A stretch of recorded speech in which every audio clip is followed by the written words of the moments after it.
Hello everyone, स्वागत है आप लोगों का मेरे YouTube channel my TV my notes पे। आज हम लोग पॉलिटी के ऐसे महत्वपूर्ण प्रश्न, महत्वपूर्ण जीके देखने वाले हैं जो एग्ज़ाम में हमेशा पूछे जाते हैं, रिपीट किए जाते हैं और जो मोस्ट इम्पॉर्टेंट है एग्ज़ाम के लिए। ठीक है, तो चलते हैं, बढ़ते हैं पहले प्रश्न पे। आज का हमारा पहला प्रश्न है,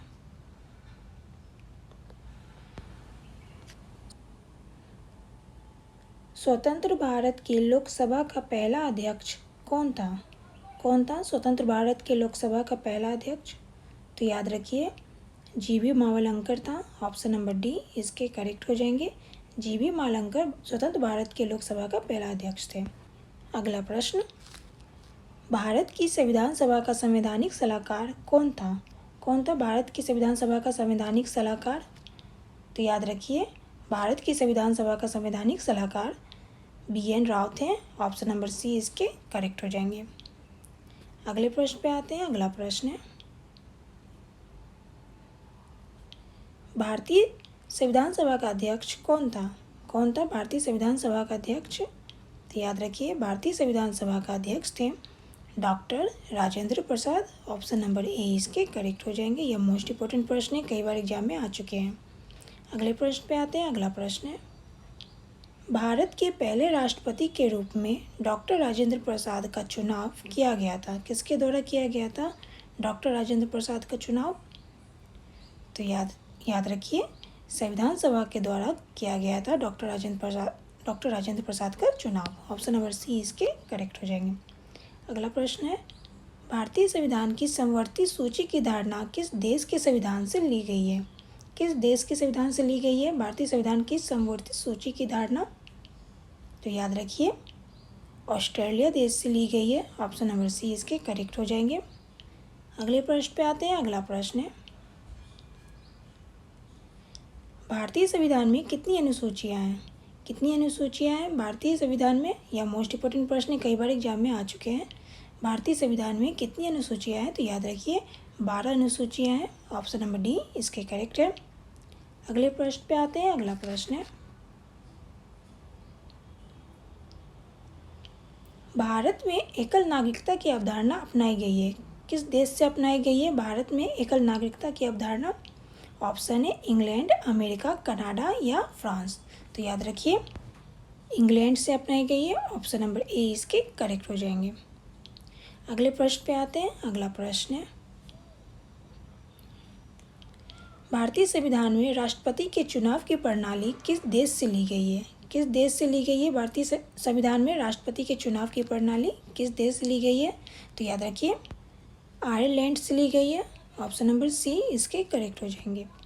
अगले प्रश्न पे आते हैं। अगला प्रश्न है, भारतीय संविधान को अपनाया गया था। कब अपनाया गया था भारतीय संविधान को? यह भी मोस्ट इंपॉर्टेंट जीके हैं। तो याद रखिए, भारतीय संविधान को अपनाया गया था 26 नवंबर 1949 को। ऑप्शन नंबर सी इसके करेक्ट हो जाएंगे। अगले प्रश्न पे आते हैं। अगला प्रश्न है, हमारा राष्ट्रगान पहली बार कहाँ गाया गया था? कहाँ गाया गया था हमारा राष्ट्रगान पहली बार? ऑप्शन है इलाहाबाद, कोलकाता, दिल्ली या इनमें से कोई नहीं। तो याद रखिए, कोलकाता में गाया गया था हमारा राष्ट्रगान पहली बार। ऑप्शन नंबर बी इसके करेक्ट हो जाएंगे। अगले प्रश्न पे आते हैं। अगला प्रश्न है, भारतीय संविधान की प्रारूप समिति के अध्यक्ष कौन थे? कौन थे भारतीय संविधान की प्रारूप समिति का अध्यक्ष? तो याद रखिए, डॉक्टर BR अम्बेडकर थे। ऑप्शन नंबर ए इसके करेक्ट हो जाएंगे। अगले प्रश्न पे आते हैं। अगला प्रश्न है, भारतीय जनता पार्टी की स्थापना कब हुआ था? कब हुआ था भारतीय जनता पार्टी की स्थापना? तो याद रखिए, 6 अप्रैल 1980 ईस्वी में हुआ था। ऑप्शन नंबर बी इसके करेक्ट हो जाएंगे। अगले प्रश्न पे आते हैं। अगला प्रश्न है, लोकसभा का उम्मीदवार होने के लिए न्यूनतम उम्र क्या है? क्या है न्यूनतम उम्र लोकसभा का उम्मीदवार होने के लिए? तो याद रखिए, 25 वर्ष है। ऑप्शन नंबर ए इसके करेक्ट हो जाएंगे। अगला प्रश्न, राज्यसभा का उम्मीदवार होने के लिए अल्पतम उम्र क्या है, यानी न्यूनतम उम्र क्या है राज्यसभा का उम्मीदवार होने के लिए? तो याद रखिए, 30 वर्ष है। ऑप्शन नंबर ए इसके करेक्ट हो जाएंगे। अगला प्रश्न है, राष्ट्रीय विकास परिषद कब बनाई गई? कब बनाई गई राष्ट्रीय विकास परिषद? यह भी मोस्ट इम्पोर्टेंट प्रश्न है, काफ़ी बार एग्जाम में आ चुके हैं। राष्ट्रीय विकास परिषद कब अपनाई गई, कब बनाई गई? तो याद रखिए अगस्त 1952 में बनाई गई। ऑप्शन नंबर सी इसके करेक्ट हो जाएंगे। अगला प्रश्न है,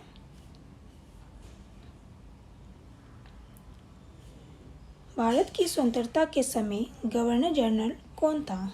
कौन था भारत की स्वतंत्रता के समय गवर्नर जनरल?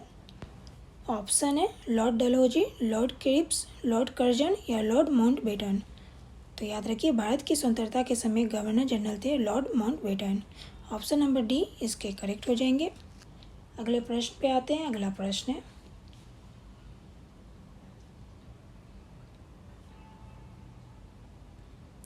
अखिल भारतीय हरिजन संघ की स्थापना किसके द्वारा की गई है? किसके द्वारा की गई है अखिल भारतीय हरिजन संघ की स्थापना? तो याद रखिए अखिल भारतीय हरिजन संघ की स्थापना महात्मा गांधी द्वारा की गई है। ऑप्शन नंबर सी इसके करेक्ट हो जाएंगे। यह भी मोस्ट इंपॉर्टेंट प्रश्न है, कई बार एग्जाम में आ चुके हैं। अगले प्रश्न पे आते हैं। अगला प्रश्न है, भारत का ग्रैंड ओल्ड मैन किसे कहा जाता है? किसे कहा जाता है भारत का ग्रैंड ओल्ड मैन? ऑप्शन है दादा भाई नौरोजी, महात्मा गांधी, गोपाल कृष्ण गोखले या सुभाष चंद्र बोस। तो याद रखिए भारत का ग्रैंड ओल्ड मैन कहा जाता है दादा भाई नौरोजी को। ऑप्शन नंबर ए इसके करेक्ट हो जाएंगे। अगले प्रश्न पे आते हैं। अगला प्रश्न है, स्वराज हमारा जन्मसिद्ध अधिकार है या किसने कहा था? किसने कहा था स्वराज हमारा जन्मसिद्ध अधिकार है? तो याद रखिए लोकमान्य तिलक ने कहा था। ऑप्शन नंबर ए इसके करेक्ट हो जाएंगे। अगले प्रश्न पे आते हैं। अगला प्रश्न है, फूट डालो और राज करो की नीति अपनाई थी? किसने नीति अपनाई थी? फूट डालो और राज करो की नीति किसने अपनाई थी? तो याद रखिए लॉर्ड कर्जन ने अपनाई थी। ऑप्शन नंबर सी इसके करेक्ट हो जाएंगे। लॉर्ड कर्जन ने अपनाई थी फूट डालो और राज करो की नीति। अगला प्रश्न है, अंतर्राष्ट्रीय मुद्रा कोष का मुख्यालय कहाँ पर है? कहाँ पे है अंतर्राष्ट्रीय मुद्रा कोष का मुख्यालय? तो याद रखिए अंतर्राष्ट्रीय मुद्रा कोष का मुख्यालय है वाशिंगटन में। ऑप्शन नंबर सी इसके करेक्ट हो जाएंगे। अगले प्रश्न पे आते हैं। अगला प्रश्न है, यूनेस्को का मुख्यालय कहाँ स्थित है? कहाँ स्थित है यूनेस्को का मुख्यालय? ऑप्शन है न्यूयॉर्क, वाशिंगटन, लंदन या जिनेवा। तो याद रखिए यूनेस्को का मुख्यालय है स्थित जिनेवा में। ऑप्शन नंबर डी इसके करेक्ट हो जाएंगे। अगला प्रश्न है,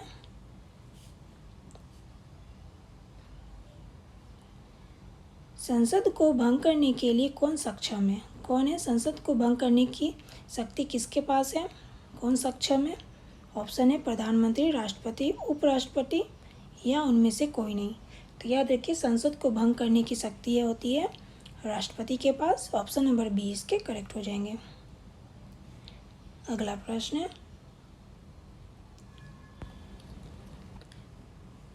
राष्ट्रपति का निर्वाचन किस प्रकार से होता है? किस प्रकार से होता है राष्ट्रपति का निर्वाचन? यह भी मोस्ट इम्पोर्टेंट है, कई बार एग्जाम में आ चुके हैं। राष्ट्रपति का निर्वाचन किस प्रकार से होता है? तो याद रखिए अप्रत्यक्ष रूप से होता है। ऑप्शन नंबर 20 के करेक्ट हो जाएंगे। राष्ट्रपति का निर्वाचन अप्रत्यक्ष रूप से होता है। अगले प्रश्न पे आते हैं। अगला प्रश्न है, राष्ट्रपति के त्यागपत्र की सूचना उपराष्ट्रपति किसको देता है? किसको देता है? राष्ट्रपति के त्यागपत्र की सूचना उपराष्ट्रपति किसको देता है? तो याद रखिए लोकसभा अध्यक्ष को देता है। ऑप्शन नंबर सी इसके करेक्ट हो जाएंगे। अगले प्रश्न पे आते हैं। अगला प्रश्न है, राष्ट्रपति के चुनाव में विवाद होने पर किसकी सलाह ली जाती है? किसकी सलाह ली जाती है? राष्ट्रपति के चुनाव में विवाद होने पर किसकी सलाह ली जाती है? तो याद रखिए सर्वोच्च न्यायालय की सलाह ली जाती है। ऑप्शन नंबर 20 से करेक्ट हो जाएंगे। अगले प्रश्न पे आते हैं। अगला प्रश्न है, लोकसभा सदस्य अपना त्यागपत्र किसको देता है?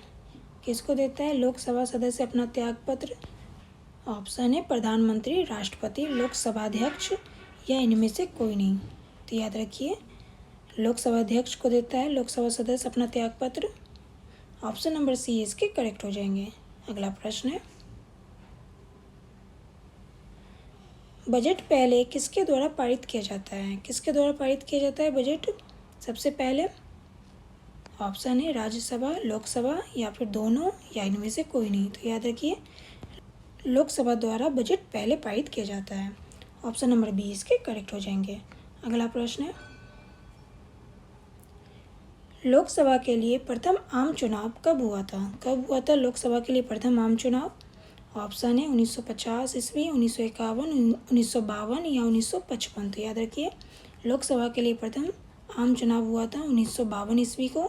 ऑप्शन नंबर सी इसके करेक्ट हो जाएंगे। अगला प्रश्न है, अगले प्रश्न पे आते हैं।